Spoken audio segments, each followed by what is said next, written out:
Weight વધારે હશે તો 1 મહિનાની અંદર તમારો વેઇટ ઓછો થઈ જશે, અને પેડ જો બહાર હશે તો એ પણ અંદર વહેલા છે. આ ગેરંટી છે 1 મહિનાથી 2 મહિનાની અંદર. તો મિત્રો, આજે આપણે ગુજરાતી ભાષામાં પહેલી વાર જોવાના છે સપાટા લગાડવાની ટ્રીક.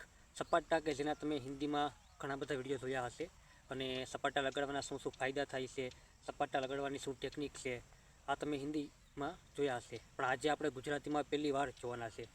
નમસ્કાર મિત્રો, હું Uday Parmar, wrist push up world record holder, અને આજે આપણે જોવાના છે કે સપાટા લગાડવાથી શું શું ફાયદા થાય છે અને સપાટા લગાડવાની સાચી ટેકનિક શું છે. કારણ કે આપણે મોટાભાગે હિન્દીમાં વિડીયો જોતા હોઈએ છે, અને એમાં તમે સપાટા રિલેટેડ ઘણા બધા વિડીયો જોયા હશે, પણ જે સાચી એક માહિતી છે સપાટા લગાડવાની, કે રનિંગમાં શું ઉપયોગી થાય છે સપાટા, જે લોકો ભરતી કરતા હોય છે, ભરતીની તૈયારી, આર્મી હોય, પોલીસ હોય, તો એમાં સપાટા ફાયદા કરે છે કે નથી કરતા.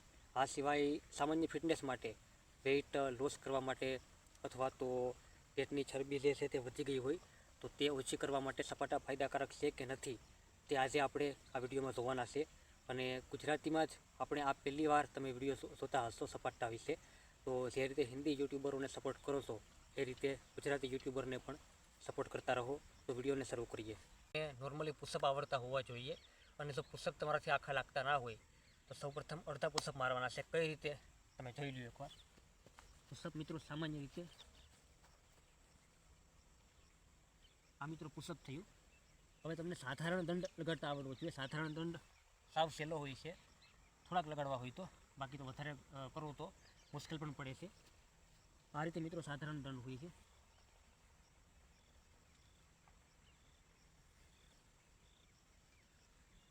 તો મિત્રો, આ થયો સાધારણ દંડ. સાધારણ દંડ તમે જોયું કઈ રીતે લગાડાય. હવે તમારે સૌપ્રથમ બેઠક મારવાની છે. જે રીતે 2 ઈંટ લઈ શકો છો તમે. ઈંટ હોય તો સૌથી સારું રહેશે, અને ઈંટ ના હોય તો પણ તમે સપાટા લગાડી શકો છો. તો પહેલાં સામેની સાઈડથી આપણે જોઈ લઈએ. પ્રથમ મિત્રો તમારે બેઠક મારવાની છે, જે રીતે આપણે ઉઠક બેઠક મારીએ છીએ. તો આ રીતે બેઠક, અને આગલા બંને હાથું આગળ લઈ જવાના છે.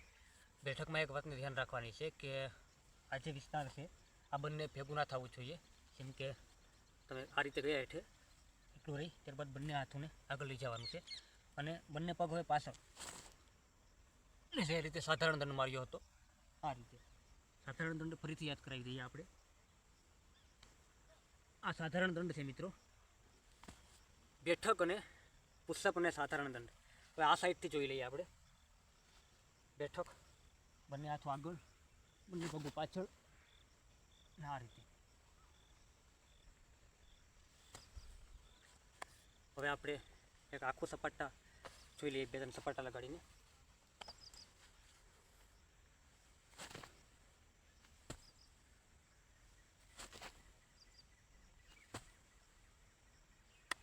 તો મિત્રો, આમાં પણ 1-2 પ્રકારના સપાટા હોય છે. જે રીતે આપણે આ બંનેને આ રીતે ભેગા કર્યા,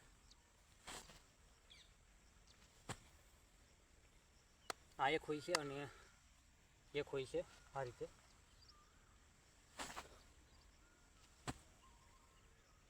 તો મિત્રો, આ થઈ સપાટા લગાડવાની આખી ટેકનિક. હવે આપણે જોઈએ કે સપાટા લગાડવાથી શું શું ફાયદા થાય છે.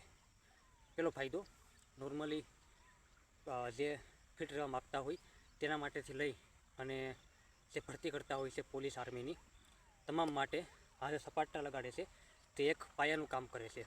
અને તેનો જે સ્ટેમિના છે, તમે રનિંગ કરતા હોય ભરતી માટે, તો એમાં પણ તમને આ મદદરૂપ થશે.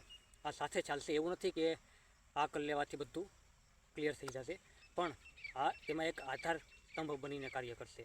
અને જો કોઈનો વેઇટ વધારે હશે તો સપાટા કરવાથી તેનો વેઇટ બિલકુલ ઘટવાનું છે, અને પેટની ચરબી જે છે તે પણ ઘટવાની છે. તો દરેક પ્રકારની ફિટનેસ સપાટા લગાડવાથી મેળવી શકાય છે. તો ભરતીની તૈયારી કરતા હોય કે વેઇટ લોસ કરવો હોય, તમે સપાટા કરી શકો છો. અને મારું જે તમે વિચારતા હશો કે વધારે મુશ્કેલ શા માટે નથી, તો આપણે રેકોર્ડની તૈયારી માટે અમારી ફિલ્ડ અનુસાર આ બોડી જે છે તે એટલું ઇનફ છે એમ. કારણ કે વધારે જો બોડીના ગ્રોથ કરવામાં જઈએ તો પછી આ બધી જે પ્રેક્ટિસ હોય છે રેકોર્ડની, વર્લ્ડ રેકોર્ડની, તે સાઈડમાં પડી રહી. એટલે બંને એકસાથે શક્ય નથી. તો આપણી ફિલ્ડ અનુસાર દરેક કાર્ય કરવું જોઈએ. અને સપાટા તમે દરેક વ્યક્તિ કરી શકે છે. ઘણા બધા ફાયદા થશે. ખાસ કરીને તમારું જે સ્ટેમિના છે તે સ્ટેમિના પણ ખૂબ વધી જશે, કારણ કે આ એક પરંપરાગત કહી શકાય ને તેવો વ્યાયામ છે. જે આપણે રેસલર હતા પહેલાંના ટાઈમમાં, ગામા હોય, થારાસિંગ હોય, અને તેનાથી પણ પહેલાંના સમયમાં તે આજ સપાટા અને સાધારણ દંડ કરતા હતા. સાધારણ દંડ જે આપણે બતાડ્યો તમને લાગશે સાધારણ, પણ એ સાધારણ બિલકુલ નથી. 10, 20, 25 કરશો એ પછી તમારા જે પણ આ ખંભા છે તે એકદમ ભરાઈ જાય, તમારે ગમે એટલી પ્રેક્ટિસ હોય તો પણ. તો આ વિડીયો તમને જો સારો લાગ્યો હોય તો વિડીયોને શેર કરો. જય હિન્દ, જય શ્રી કૃષ્ણ.